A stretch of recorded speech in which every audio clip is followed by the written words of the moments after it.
8:03. Vamos a conversar inmediatamente. ¿Qué pasó? Usted me dice que ya está lista, señorita. ¿Qué le pasa, chinita? El romance ese que usted y yo sabemos la tiene. Bueno, después le cuento.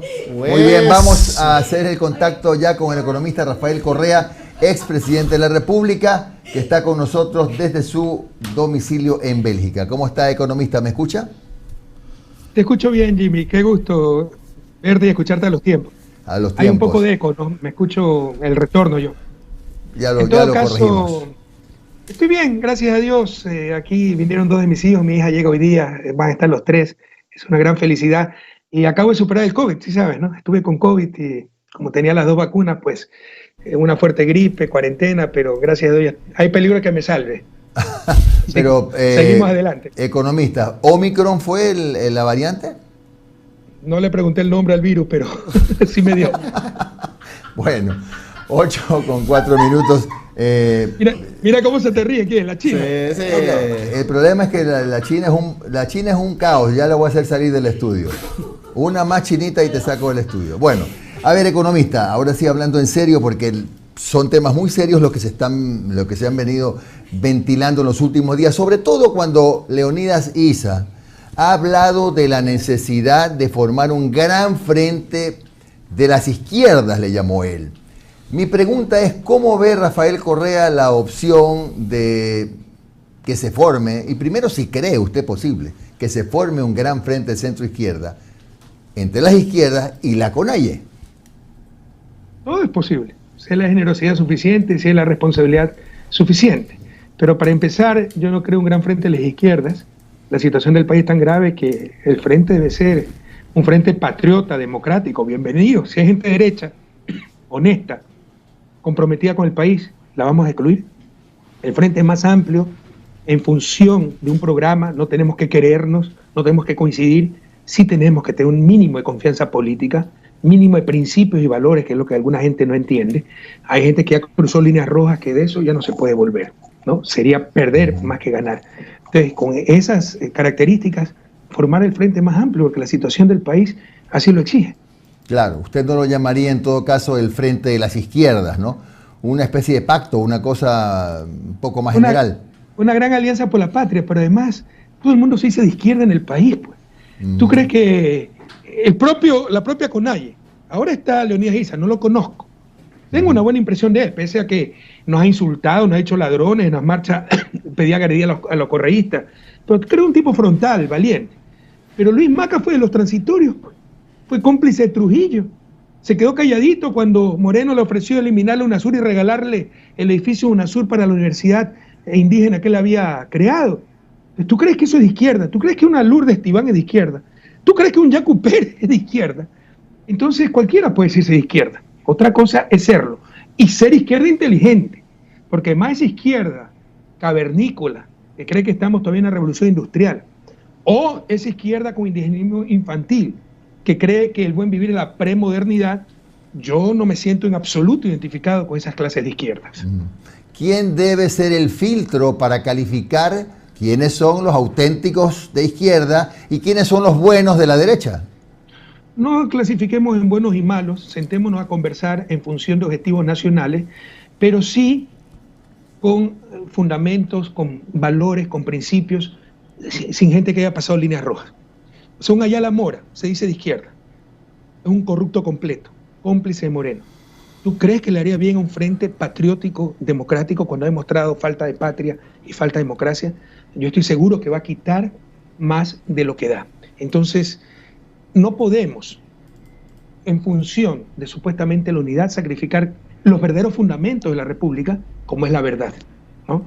En función de la verdad, sin darle la razón a los que nunca han tenido. No significa que, bueno, tú hiciste esto y te vamos a sancionar y te vamos a perseguir. No, pero no podemos darle la razón a quien no la tiene, porque algunos pretenden eso. No, está bien, ha habido errores de parte y parte. No es cierto, no es cierto. O sea, los perseguidos, los encarcelados, los agredidos, hemos sido nosotros, porque hemos sido la única verdadera oposición al gobierno de Moreno y al gobierno de Lasso, que nadie se engañe. Pachacuti pactó con Lasso. Nosotros hablábamos claramente con Lasso en función del país. Nos traicionó y pactó con Yori, pero incondicionalmente. para darle todo, no en función del país, en función de espacios políticos, la politiquería de siempre. Entonces no es cierto, no es cierto, de mí nunca esperen eso. Ese es mi problema, yo soy muy mal político, porque la política no es en función de la verdad, es en función del poder. Entonces no es que te doy la razón porque la tienes, sino porque eres el más poderoso. Yo jamás podré hacer eso, jamás le podré dar la razón a quien no la tiene. ¿Usted ha conversado ya con interlocutores de Leonidas Issa sobre la posibilidad de conformar este gran frente que usted lo ve como más amplio? No he conversado con Leonidas Issa, solo conozco sus expresiones públicas y enseguida nuestros propios compañeros, ¿no? Porque hay algunos compañeritos que tienen fijación con el mundo indígena. Mi vocación toda la vida, di un año de mi vida para trabajar con los indígenas. Mi sueño es ver a los indígenas fuera de la pobreza, 500 años de exclusión, de marginalización. Pero hay que saberlo hacer y hay que ayudar al pueblo indígena. Eso no significa legitimar ciertas directivas indígenas que se han vendido al poder de turno. Pero hay compañeritos que mitifican esto. Entonces, un dirigente indígena dice a la unidad, vamos a la unidad y contentos y la culpa es de todos y aquí no pasó nada. No, eso no aporta. Créeme que si aportara fuera el primero en hacerlo. Pero ya tengo algunas canas para caer eso, esa ligereza, ¿no? La unidad en función del país, en función de un acuerdo programático y en función de la verdad, sin darle la razón a los que nunca la han tenido. ¿Cuáles son esas líneas rojas que pondrían, digamos, un límite a la conformación de este frente? Lo que se prestaron para todo, pues, para tenerlo primero a Moreno y luego a Lasso. Por ejemplo, un Ayala Mora, te di el ejemplo, ¿no? Por ejemplo, los sectores de izquierda democrática que se han vendido pues con una vergüenza. Pobre Rodrigo Borja, ¿cómo se sentirá con todo lo que han claudicado esos pseudo dirigentes de la izquierda democrática por un mendrugo? Con grandes sectores de Pachacute, no Leonidas Issa. Leonidas Issa ha sido frontal, ha sido auténtico, si cabe el término. Pero otros, acuérdate que hasta dijeron que las escuelas del milenio eran malas para reabrir las escuelas unidocentes. ¿Por qué? Porque de esa forma controlan a las comunidades. Entonces no les importa a su gente, no les importa condenar a los más pobres a la peor educación, les importa mantener el control político. Con esa clase de gente tan irresponsable, con ciertos sectores del MPD que se vendieron a Moreno, que han destruido la educación, la salud, por favor, jamás yo podría identificarme con esos grupos. A mí me identifican valores, principios, amor de patria antes que ideología, y si eso hay, por supuesto que hay en la izquierda, pero si hay en la derecha, bienvenidos también. Hay que formar un gran frente patriótico y democrático. Con diferentes matices ya está lanzada la idea, por el lado de Leonidas Issa, por el lado de Rafael Correa, bueno, pero alguien tiene que tomar la iniciativa y decir, bueno, vamos a nombrar delegados, nos vamos a reunir tal día, empecemos a trabajar, o estamos todavía muy temprano y todavía está lejos la elección del 2025. Estamos en Navidad todavía. Sí, estamos muy tarde. Estamos fin de año, sí, estamos muy tarde. Esto no es electoral. Pero mira, Jimmy, ¿qué es UNES? No era un gran frente progresista. No estaba ahí Centro Democrático, no está ahí Frente Mujeres, la Federación Ecuatoriana Indígena.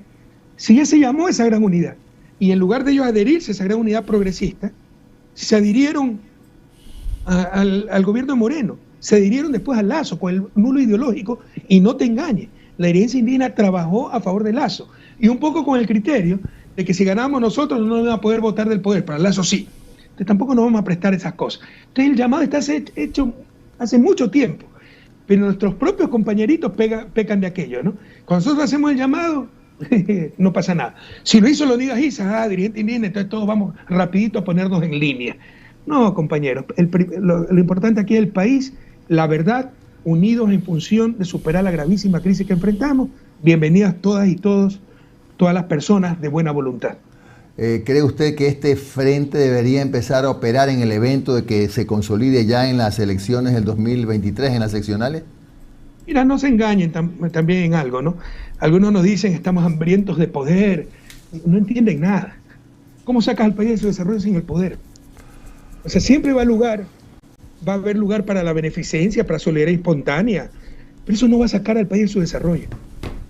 Lo va a sacar el poder político, como lo hicimos durante el 2007-2017, porque es innegable, han tratado de desprestigiarlo, pero es innegable el cambio que hubo en esos 10 años, el salto cualitativo, cuantitativo, pero rompimos todos los esquemas, o sea, de la peor vialidad, infraestructura en la región pasamos al segundo lugar, el sistema educativo que más avanzaba, autosuficiencia eléctrica, tantas y tantas cosas que se hicieron. Entonces, se trata de sacar al país, insisto, del subdesarrollo, ¿no? Y eso lo hicimos durante 10 años. Ya se me fue la idea, si me repite la pregunta. Sí, estábamos hablando de que si creía usted que en las seccionales Ya. debería ya funcionar el frente. Nadie se engañe. Para eso se necesita el poder político. Si no, no cambias el país. Mira lo que está pasando con el poder político en manos de los banqueros. Están desmantelando el Estado. Van a privatizar Banco del Pacífico, se eliminaron los impuestos a la herencia y le cargan impuestos a la clase media, que legitimaron el blanqueo de capitales. Así nunca vamos a salir de su desarrollo. Entonces, para rectificar eso, nadie se engañe. Se requiere el poder político. Ahora, como dice el Papa Francisco, Fratelli Tutti, ¿no? La última encíclica, leanla, es una maravilla, ¿no?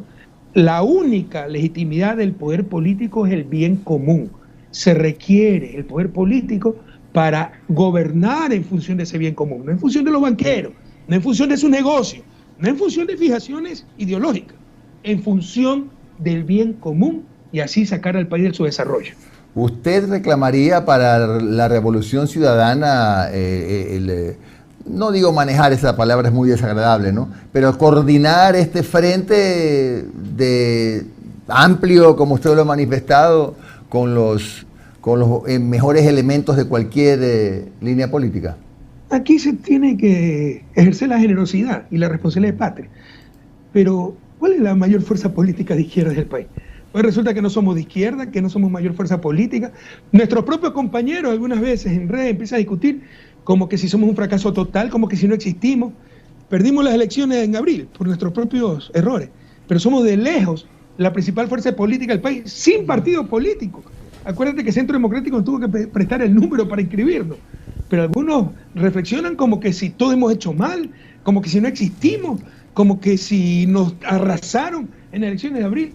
Somos de lejos la principal fuerza política y eso no se puede obviar, pues.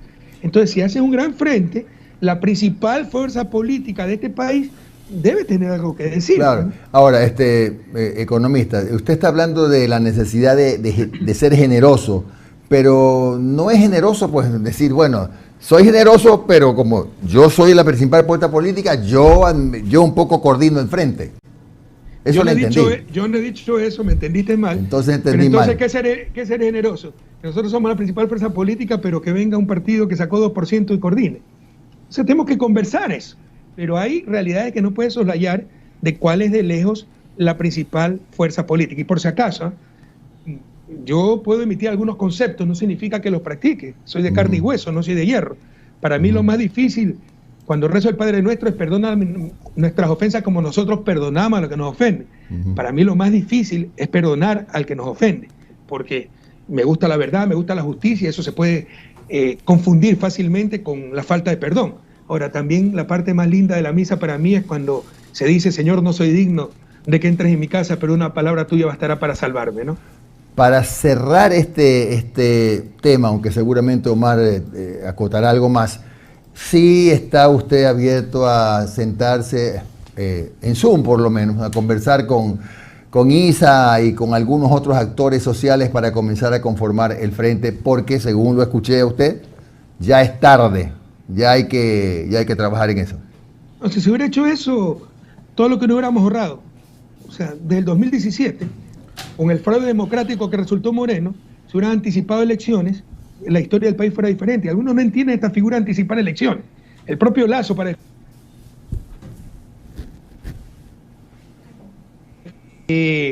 iba a adelantar elecciones, podía llamar a muerte cruzada, ahora dice que es desestabilizar. La muerte cruzada, la anticipación de elecciones no es desestabilización, es una figura constitucional, es lo más normal en regímenes parlamentarios.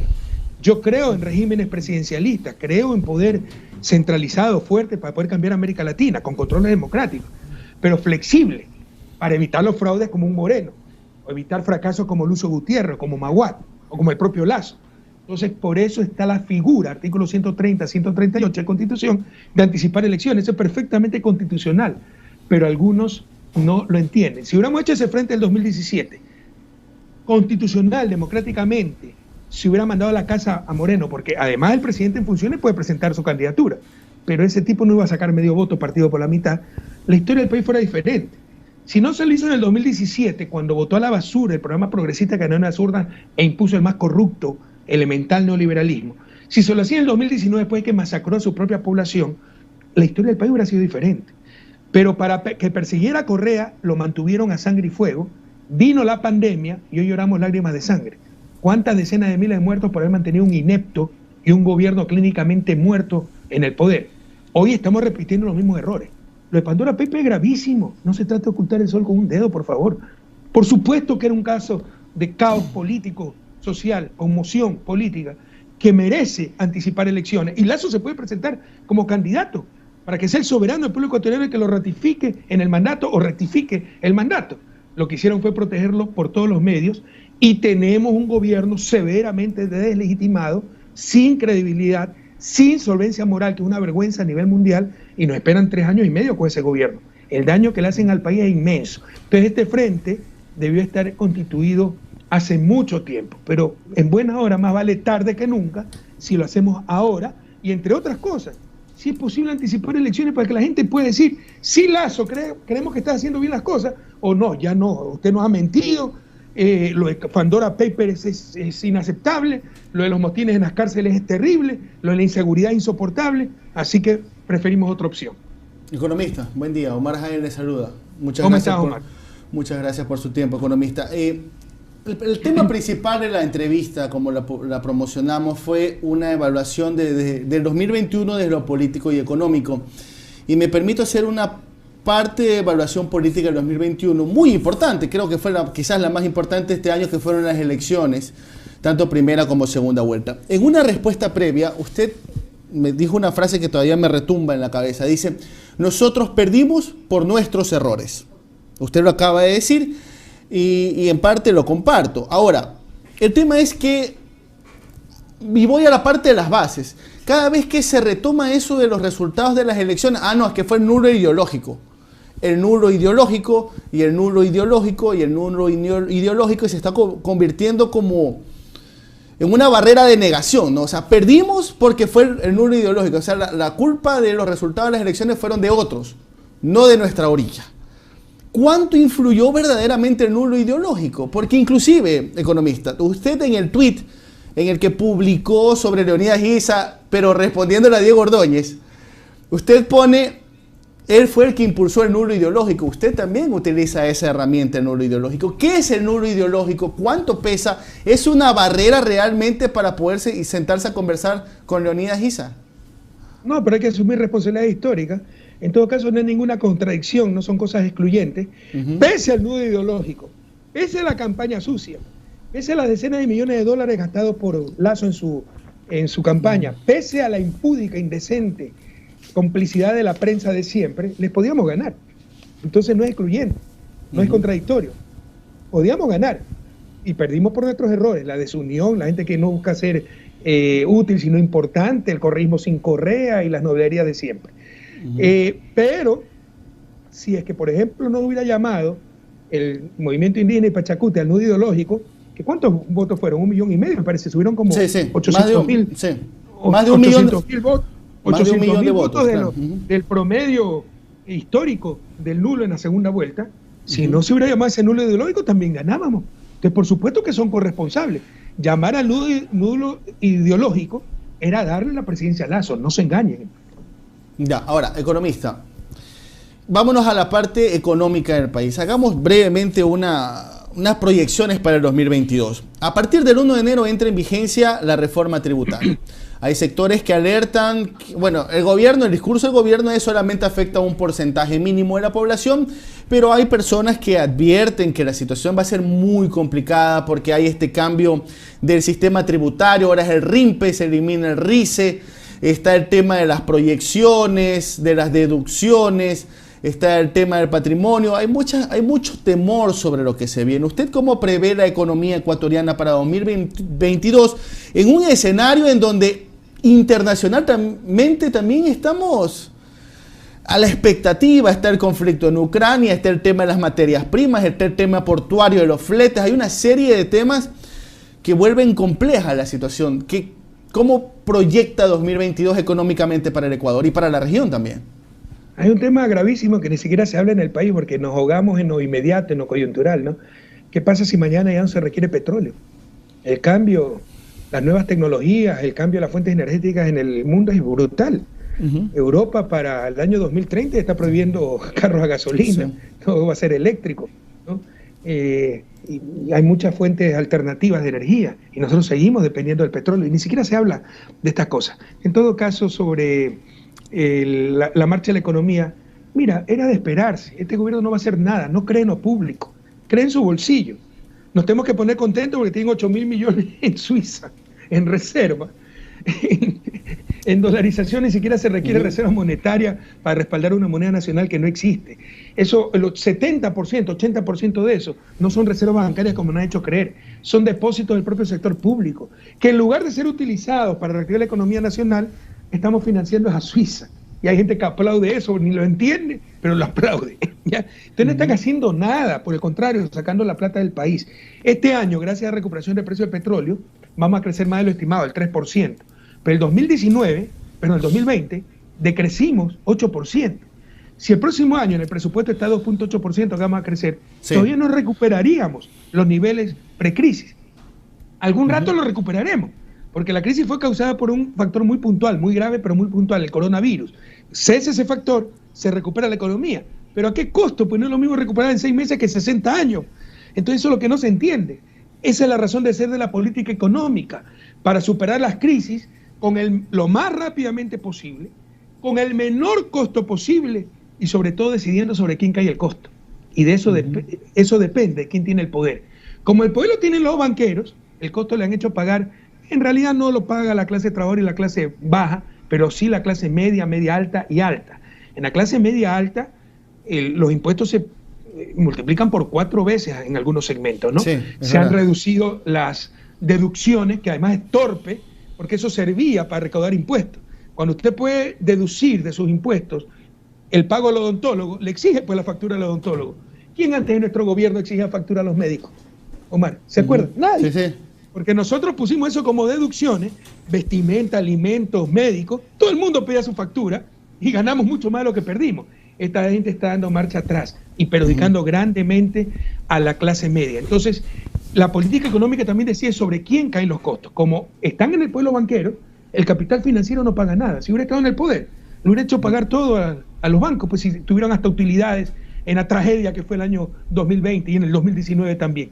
Cómo con tremenda crisis en el 2020 puede generar centenas de millones de dólares en utilidades. Eso es inmoral, como otros sectores. Entonces se pudieron captar esas utilidades y financiar el presupuesto. No, aquí no le cobran 20 centavos a las utilidades bancarias adicionales y le clavan tremendo paquetazo a la clase media, sobre todo media alta y alta. Eso sí es cierto. No es la clase baja ni la clase trabajadora, pero sí la clase media, media alta y alta. Que puede ser la que moviliza quizás la economía y aparte se pierde un poco la cultura tributaria. Pero bueno, eso es un tema. Uniendo la parte política y económica, economista, y aprovecho este espacio que no habíamos tenido tiempo de conversar con usted hace unos cuantos meses. En este tiempo, en este periodo se dio la votación, la famosa votación de la reforma tributaria. Y se quiera o no, se justifique o no, quedará para la historia la abstención de UNES en la última de las votaciones de la reforma tributaria. Hasta el día de hoy hay muchas personas, inclusive, que lo apoyan a usted, que apoyan a su proceso, que dicen, ¿qué pasó? ¿Qué les costaba? Si ya habían votado por la primera, segunda, tercera votación, ¿qué le costaba a UNES apretar el botón y abstenerse en ese último momento? Si bien es cierto que hubo un informe de minoría que nuevamente, porque proviene de UNES, sencillamente porque viene de UNES, se lo bloqueó. Ya, pero la gente se pregunta, ¿por qué UNES no apretó el botón en esa última votación? Porque estamos cansados de ser tontos útiles. ¿Cómo nos han utilizado, Omar? Ya basta. Ya basta. Primero, yo sé que nuestros propios compañeritos son los primeros en criticarnos. Alzamos la mano para cargar el muerto. Esa ley no es de Correa, no es de la Revolución Ciudadana, es de Lazo. Y los que han apoyado a Lazo, el gobierno es Lazo, es el que presentó la ley, es el que la publicó inconstitucionalmente. ¿Qué es lo que hicimos nosotros responsablemente? Hicimos todo un informe de minoría donde precisamente se recaudaba más que el proyecto de Lazo, porque tampoco podemos ser irresponsables, ciegos. El país está en crisis, se requiere una reforma tributaria, pero que no la pague el trabajo humano, las personas, la clase media, que la pague el capital. Entonces era una reforma sobre todo que afectaba a las 300 corporaciones más grandes del país. Se había hablado con Pachacuti y con el Partido Social Cristiano y al final, como siempre, nos dieron la espalda. y nos quedamos solitos con nuestra propuesta que la trabajamos tanto. Y después viene Pachacuti y presenta la moción de archivo y debemos ser los primeritos en apoyarlo. Ya basta. Esa ley estaba negada. Lo que pasa es que como no hay Estado de Derecho se hace lo que le da la gana y eso es consecuencia de la destrucción que han hecho estos 5 años. Pero esa ley estaba negada. Entonces nosotros decidimos, podemos equivocarnos, pero decidimos abstenernos, primero, para que no jueguen más con nosotros, porque ellos debieron apoyar nuestro informe de minoría. Y segundo, si rechazábamos esa ley y ya no pasaba de ninguna manera, ¿cuáles hubieran sido los titulares de los periódicos? No hubiera sido que Izquierda Democrática, Pachacuti, que son cómplices de Lazo, por demagogos esta vez sí se fueron en contra. No, Correa, Revolución Ciudadana, obstruye al gobierno. Y si el gobierno es un desastre, que la culpa no va a ser de Lazo, como lo hicieron con Moreno, la culpa es de Correa. Ya basta. Nos negamos a seguir siendo tontos útiles. Nosotros hemos puesto los presos, los perseguidos estos años y no vamos a aceptar tampoco. Los compañeros pueden estar inconformes. Lo que no vamos a aceptar jamás son epítetos como traidores, o sea, más sacrificio de lo que hemos hecho. Ya no nos pueden pedir, compañeros. Finalmente, economista, dos últimas preguntas muy breves, por favor, se lo solicito. Uno, se aprobó en la Asamblea Nacional, en la Comisión de Fiscalización, un informe con respecto al caso de Alex Saab. Apuntan directamente a usted, a Andrés Arauz, Banco Central, que prácticamente el sistema Sucre se convirtió en un proceso, una lavandería de las empresas de Alex Saab, que en estos momentos está detenido en Estados Unidos. ¿Qué respuesta le da a ese informe que lo vincula directamente a usted? Es una pena, Omar, que perdamos el tiempo en esas payasadas. Pues, mira, es un payaso. Lo único que le rescato es que es frontal. Él ha dicho que es por su odio, que quiere perseguirnos. Pero el pueblo ecuatoriano le paga la plata a ese payaso corrupto. Es una payasada. El Sucre es un sistema de compensación. Eso existe en los acuerdos de Bretton Woods de 1944. Ya han existido en América Latina. Existe entre Brasil y Argentina. Existe en Aladi. Y como cualquier sistema de compensación es un sistema de comercio, puede haber trampa. Sobre todo, la trampa no es por el sistema de compensación, es por el diferencial cambiario en Venezuela. Cuando usted tiene diferencial cambiario, tiende los deshonestos a sobrefacturar o inventarse exportaciones. ¿Por qué?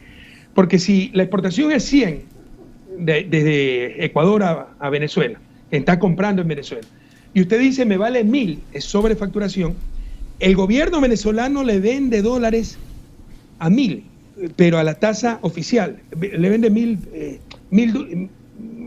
lo que sea, $1000, pongamos, a la tasa oficial, ¿no? Luego, esa plata que le paga al Ecuador, donde están sus compinches, la mandan a un tercer país, lo mete por otra vía a Venezuela y lo vende al precio de mercado. Entonces, si el precio oficial era 10, le costó 10 cada dólar, y el precio de mercado es 100, ganó 10 veces más por esa triangulación. Eso no es por el Sucre, es por el diferencial cambiario. De hecho, ya había sobrefacturaciones antes del Sucre.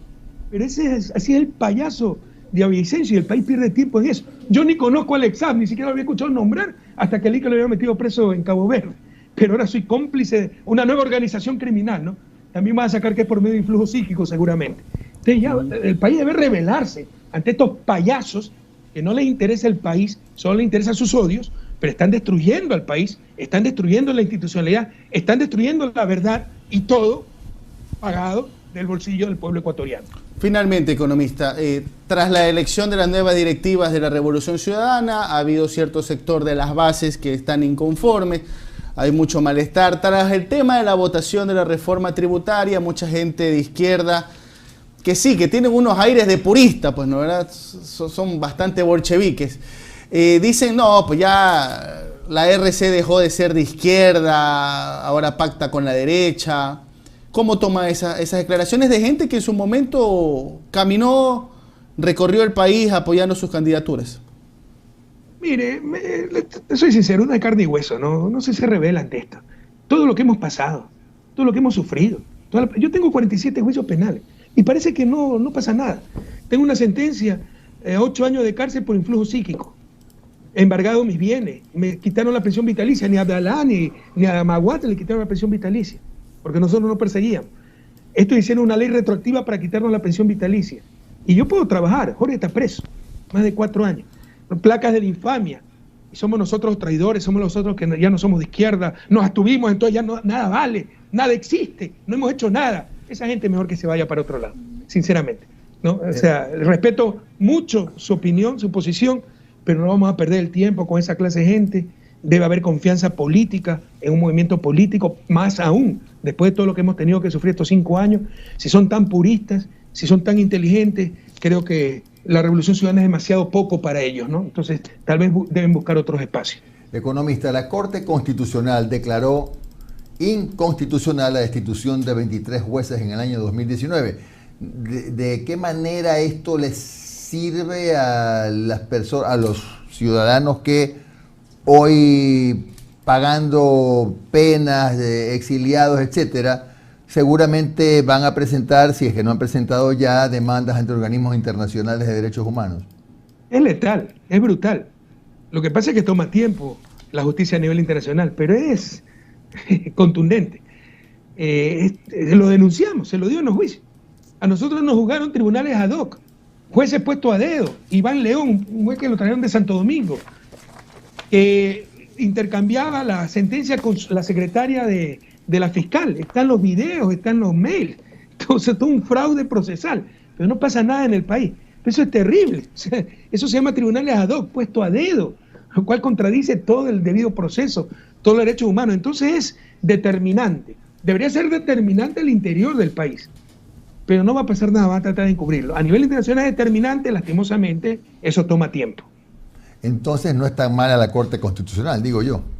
O sea, porque de repente hace algo bueno, debe ser mala. Su origen totalmente espurio. Se prestaron a cualquier cosa. Lo primero que decidieron fue legitimar lo que había hecho Trujillo para asegurar sus carguitos. No, aquí traten de maquillarse como quieran, pero esa corte seguirá siendo espuria.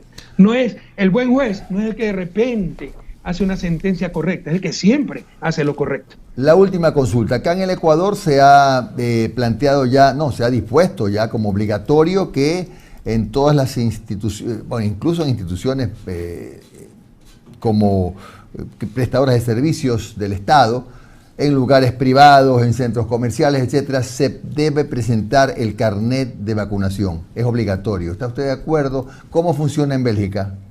Aquí no es obligatorio, por supuesto, formalmente no es obligatorio, pero no puedes entrar a muchos sitios si no presentas tu certificado de vacunación. Hasta donde sea, es el único país del mundo que lo ha hecho obligatorio, pero yo estoy de acuerdo. Yo estoy de acuerdo, no se puede jugar con la salud pública. El liberalismo ultranza, no, es mi libertad. Siempre y cuando el que te vaya a morir eres tú.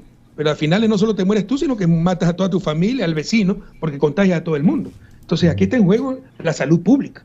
Yo estoy de acuerdo con la medida, ¿no? Grandes males, grandes soluciones. No se puede jugar con la vida de la gente. Gracias, economista Rafael Correa, expresidente de la República, por estos minutos de su tiempo. ¿Eh? Que tenga usted un buen día. Feliz año, si no hablamos. Feliz año. Gracias por esta oportunidad. Un inmenso abrazo a Guayaquil y a la patria entera. Gracias, economista. Bueno, 8:36. Un gran y feliz 2021. Gracias.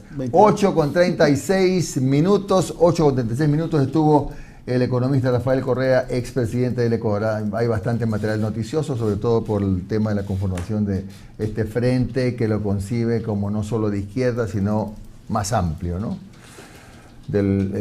Yo dije, no lo dijo él, yo dije, con los buenos de la derecha y los buenos de otros sectores que no sean derecha. Bueno, vamos a ver. No suena fácil, pero está planteado. 8:37. La pausa.